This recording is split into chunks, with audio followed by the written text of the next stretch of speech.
पहचान पत्र बनवाना है।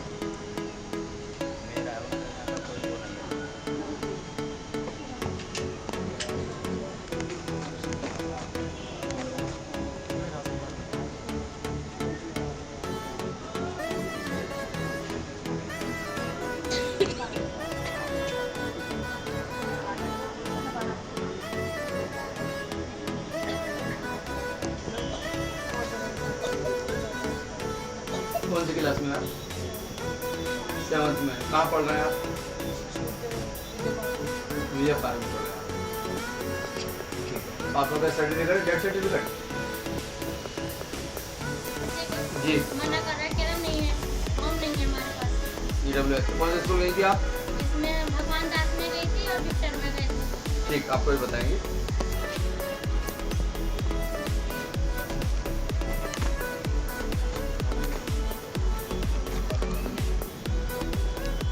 इनकम का सर्टिफिकेट बना हुआ आपका? उसको छोड़िए आप, आपका पास बना है ना?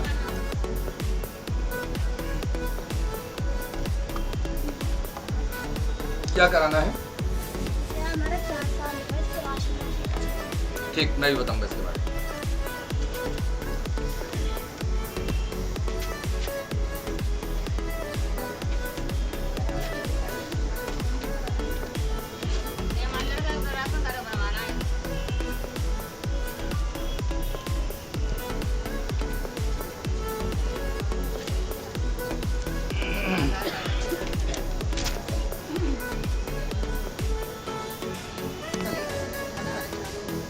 इसमें ये कहते हैं वो कि मान लीजिए किसी की 2006 की पैदाइश है बच्चे की, एक मिसाल दे रहा हूँ, तो 2006 का माँ का, बाप का, बहन का, भाई,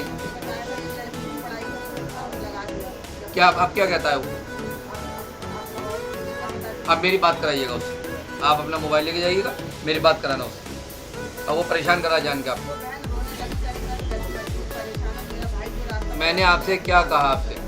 इसकी फोटोग्राफी, गैस चूल्हा सिलेंडर। हाँ ठीक है, लिख लिया है मैंने। और जो अंदर बैठी हैं, एक एक सिर्फ खड़े होकर के मुझे बता सकते हैं कुछ जानकारी चाहिए, जो अंदर मेरी माँ बहनें बैठी हैं। और इसमें शर्माने की कोई बात नहीं है। एक बात का ध्यान रहे, जो मेरी माँ बहनें, मेरे भाई और बाप समान बुजुर्ग, कई बार ऐसा होता है कि भीड़ में अपनी बात नहीं कह पाते हैं, तो ऐसे के लिए आप घर से एक पर्चे पर लिख के लाया करो, घर से ही लिख लिया करो, और वो पर्चा मेरे पास भेज दिया करो। ऐसा नहीं है कि मैं उनका नाम लेके बताऊंगा कि उन्होंने भेजा है, या उनके बारे में सभी को एक्सपीरियंस होना चाहिए। हम सभी एक जैसे हैं और हम सभी हालात के शिकार हैं। ये एक अलग अलग तरह की दिक्कतें इंसानों की होती हैं, तो उस सबको सॉल्व करने के लिए राशन कार्ड बनवाना, वो भी बताऊंगा, लिखा है। राशन कार्ड बनवाना, अब पेंशन कैसे बनेगी वाला बनवाना है, राशन कार्ड ठीक है, लिख लिया है मैंने, राशन कार्ड के बारे में लिख लिया है। पेंशन कैसे, क्या क्या चीजें चाहिए? पेंशन के बारे में भी बताऊंगा, लिख लिया है मैंने। अब मैं समझता हूँ जब तक हम पहुँचेंगे तो खत्म ही हो चुका होगा, खाना इस समय आएगा आपके। अच्छा,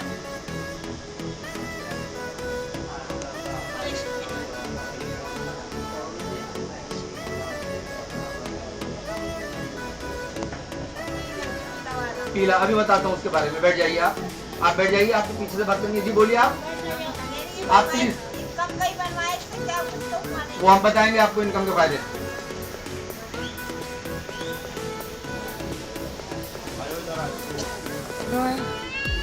एक आप इनकम का सर्टिफिकेट बनवा रही हैं। ये जो आपको प्रॉब्लम है, जो ये आपकी स्कीम जो है ना, इसके बारे में मैं बात करूंगा अपनी सोसाइटी से, और सोसाइटी के ज़रिए जो सरकार से आपको रिलीफ मिलेगा। मैं चाहूँगा कि आपका चेहरा जैसे आप थी उससे भी कहीं ज़्यादा आप अच्छी इंशाल्लाह दिखाई देंगी। मैं आपकी सर्जरी कराने के लिए कोशिश करूँगा और सरकार को लेटर लिखूँगा। ठीक है, आप बैठ जाइए। आप मेरे पास इनकम सर्टिफिकेट तो पहले भी बना हुआ था। मैं तो राशन कार्ड के लिए आया था पहले,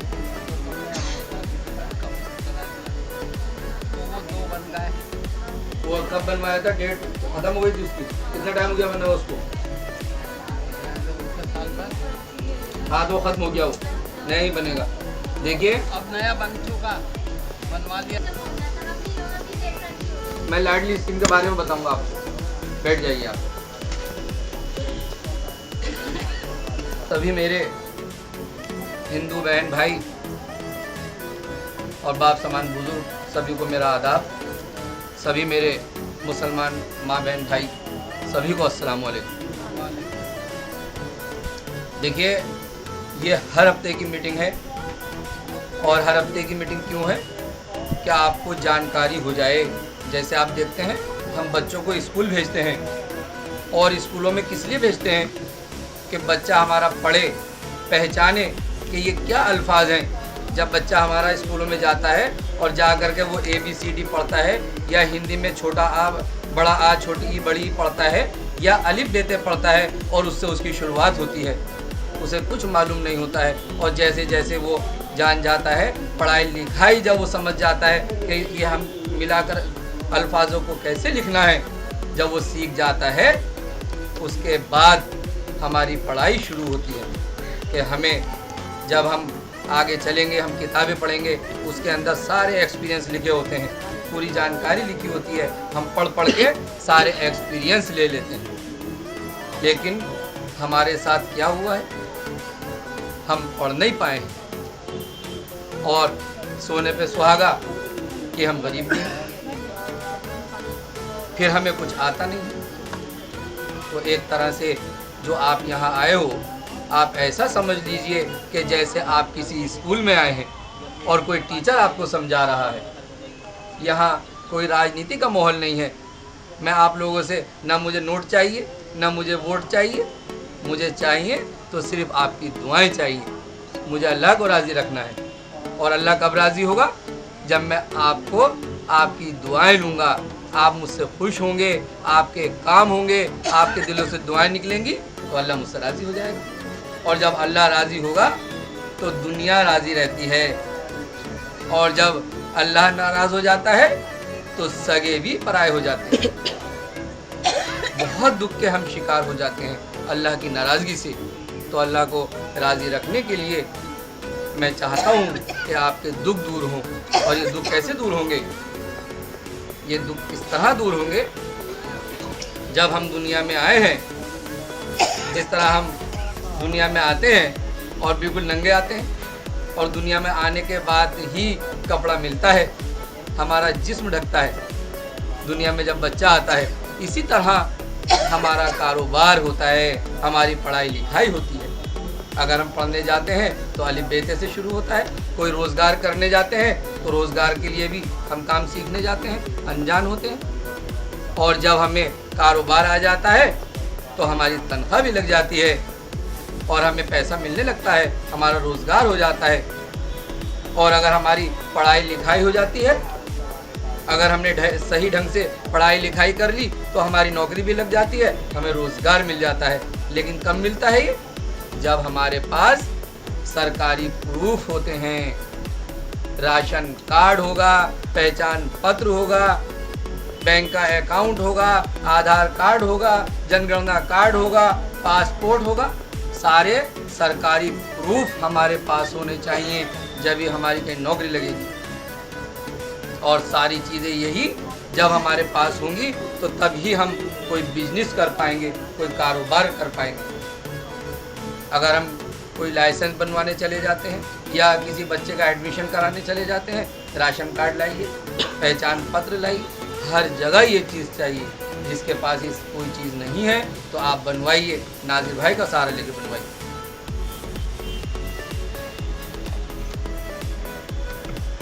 देखिए, एक मेरी बहन भाई हैं, उन्होंने मुझे ये बताया है कि 30 साल पहले सरकार ने कहा था कि हम 100-100 गज के प्लॉट देंगे, और किनको देंगे? कि जो नसबंदी कराएंगे उनको 100-100 गज के हम प्लॉट देंगे।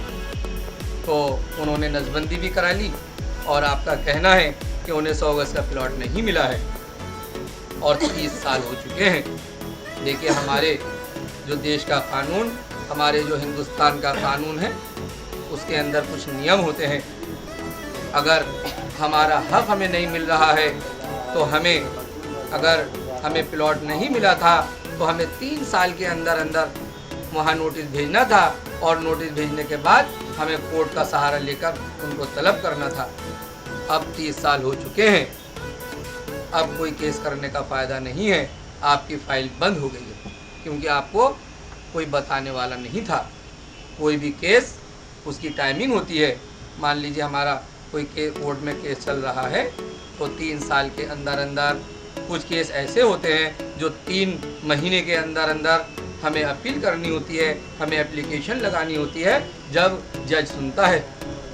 जज के भी हाथ पैर बंधे हुए हैं। ऐसा नहीं है कि जज कोई बहुत बड़े महान हो गए हैं, उनके ऊपर भी लोग हैं, उन पर भी कार्रवाई होगी, उन पर भी कानून लागू हैं। और वो जज जब फैसला करते हैं तो वो जज जो हमारे भारत के, हिंदुस्तान के कानून किताबों में हैं, उसी के हिसाब से वो फैसला देते हैं। ऐसा नहीं है कि वो हमारे कहने से या अपने मन मर्जी से वो कोई फैसला सुना देगा, ऐसा नहीं होगा। कानून के एतबार से जो किताबों में जो हिंदुस्तान के हमारे कानून हैं, कानून के हिसाब से वो फैसला सुनाएगा। इसी तरह आपका केस करने का, और जो आपको प्लॉट नहीं मिला है, अब आप खामोश होकर बैठ जाइए, आपको कोई फ़ायदा होने वाला नहीं है। वैसे एक इसका तरीक़ा है कि 2005 में हमारा एक हिंदुस्तान का कानून बना कि राइट इन्फॉर्मेशन, हम जानकारी सरकार से ले सकते हैं। एक एप्लीकेशन बना करके मैं आपको दूंगा सरकार के लिए कि ऐसे ऐसे नसबंदी हुई थी और हमने इस डेट में ऐसे कराया, हमें इसकी जानकारी चाहिए, हमें प्लॉट नहीं मिला है। तो वहाँ से देखते हैं कि क्या जवाब आता है। अगर जवाब सही आ जाता है तो शायद आपको प्लॉट मिल जाए, नहीं तो मेरे हिसाब से और कानून के हिसाब से अब कुछ होने वाला नहीं है।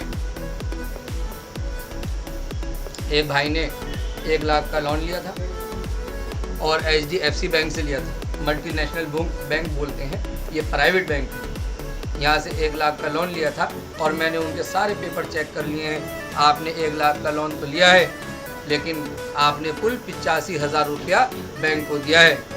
अब आपका कहना है कि वो 10, 12, 15 हज़ार में सेटलमेंट कर रहा है बैंक और वो उसको ख़त्म कर देगा। तो मेरे हिसाब से उनसे फ़ैसला कर लेना चाहिए, 10-12 हज़ार दे करके उनसे फ़ैसला कर लेना चाहिए। और फैसला किस तरह करेंगे? जो आपके घर पे आ रहा है वो मैनेजर से एक लेटर पे लिखवा कर लाएगा कि हमारा 10-12 हज़ार रुपये में या 10 हज़ार में हमारा ये सेटलमेंट हो गया है, अब हमारा कोई देना लेना नहीं है, हम यहाँ फ़ैसला करते हैं, अब हम इस कोर्ट का कोई सहारा नहीं लेंगे। ऐसा ना हो कि वो 10-12 हज़ार रुपये आपसे ले जाए और ब्याज में लगा दे और आप फिर वहीं खड़े रह जाएं।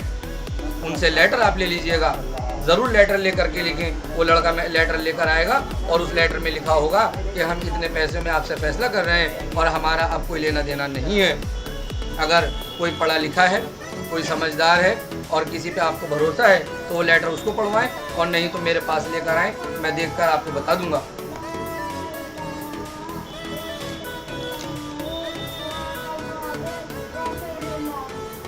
ये जो वकील होते हैं, वकील क्या होते हैं? आप सब लोग सभी दुनिया में आए हैं और मैं समझता हूँ कि लगभग बहुत सारे लोगों के केस चलते रहते हैं। वकील होता है, सिर्फ वकील इसलिए होते हैं कि मान लीजिए हमारा कोई केस है तो जो जज है, जो सरकार है, सरकार का कहना है, उनको वकीलों की एक पढ़ाई होती है और उन्हें सारे कानून मालूम होते हैं। ऐसा नहीं है कि एक वकील को सारे कानून मालूम है, इसमें भी डिपार्टमेंट अलग अलग हैं। कोई वकील तो है प्रॉपर्टी का केस करता है, कोई लड़ाई झगड़े का करता है, कोई बहुत से माँ बहनों को जो छेड़खानियाँ होती हैं उनके केस करता है, कोई दहेज का केस करता है। तो अलग अलग ये पढ़ाइयाँ की जाती हैं और इसके डिपार्टमेंट अलग अलग होते हैं। जैसे लोन का होता है, जो बैंक के लोन है उनके लिए वकील अलग होते हैं, तो उनको पढ़ाई 3-4 साल का, 5 साल का एक कोर्स होता है। उनको सरकार एक लाइसेंस देती है। लाइसेंस होता है परमिशन कि आप वकील हैं। वकील होता है जो किसी की पाटदारी करे, उसको वकील कहते हैं। जो उसके हक से बोले, हमारी तरफ से जो बात करेगा वो हमारा वकील कहलाएगा। तो उस वकील को, वो वकील किस लिए सरकार ने करा है? इसलिए कि अगर हम जज के सामने दोनों पार्टियां खड़े होकर के बात करते हैं तो हम लड़ भी पड़ेंगे, और हम कुछ कहेंगे और सामने वाला कुछ कहेगा, जज तो पागल हो जाएंगे। इसलिए ये वकील होते हैं, और इन वकीलों को हम लोग इसीलिए फीस देते हैं कि ये हमारे फेवर से और कानून के हिसाब से हमारे हक के लिए बात करें। मान लीजिए कोई फंसा हुआ है, किसी की ज़मानत नहीं हो रही है, अब कोई आदमी गरीब है और दूसरी पार्टी अमीर है, अब वो वकील होते क्या हैं, आपस में वहीं बैठकर चाय पियेंगे, एक साथ बैठेंगे, वो मेरा भी वकील है, वो सामने वालों का भी वकील है, अलग अलग दो वकील हैं, चाय बैठकर पीते हैं। और कई बारी इंसान हैं, अच्छे भी होते हैं, बुरे भी होते हैं। बहुत से लोग तो सेटिंग कर लेते हैं, अरे भाई छोड़ इस केस को, उलझा दे, क्या लेगा। ऐसे भी वकील होते हैं। इन वकीलों के लिए भी कानून है, एक इनकी एसोसिएशन होती है, उसमें अगर इनकी कंप्लेंट कर दी जाए और अगर ये बिक रहे हैं, आपको परेशान कर रहे हैं, आपका काम नहीं कर रहे हैं, तो हम एसोसिएशन में एक इनकी कंप्लेंट कर देंगे, जो सरकार ने इस वकील को लाइसेंस दिया है वो लाइसेंस रद्द हो जाएगा, इसका रोजगार खत्म हो जाएगा। इनके लिए ऐसा है। तो आप सब लोग, होता क्या है, आप लोगों को समझ लेना चाहिए। कोई केस अगर आपका उलझा हुआ चल रहा है और लंबा टाइम हो गया है और गड़बड़ की तरफ चल रहा है और आपको लगता है कि हमारा केस जेन्युइन है और बिल्कुल ठीक है और आपका हल नहीं हो रहा है, तो आप समझ जाइए कि कोई ना कोई गड़बड़ है। आप समझ जाइए कोई ना कोई गड़बड़ है, उसके लिए ध्यान दीजिए। आप कोई अपने हमदर्द का सहारा लीजिए, नाजिर भाई का सहारा लीजिए, इंशाअल्लाह आपका काम हो जाएगा। बहुत लोगों की फाइलें मेरे पास आई हैं और मुझे अब तो इधर मैं अपना बिजनेस करता हूँ और अब रात को आपकी फाइलें भी पढ़ने लगा हूँ।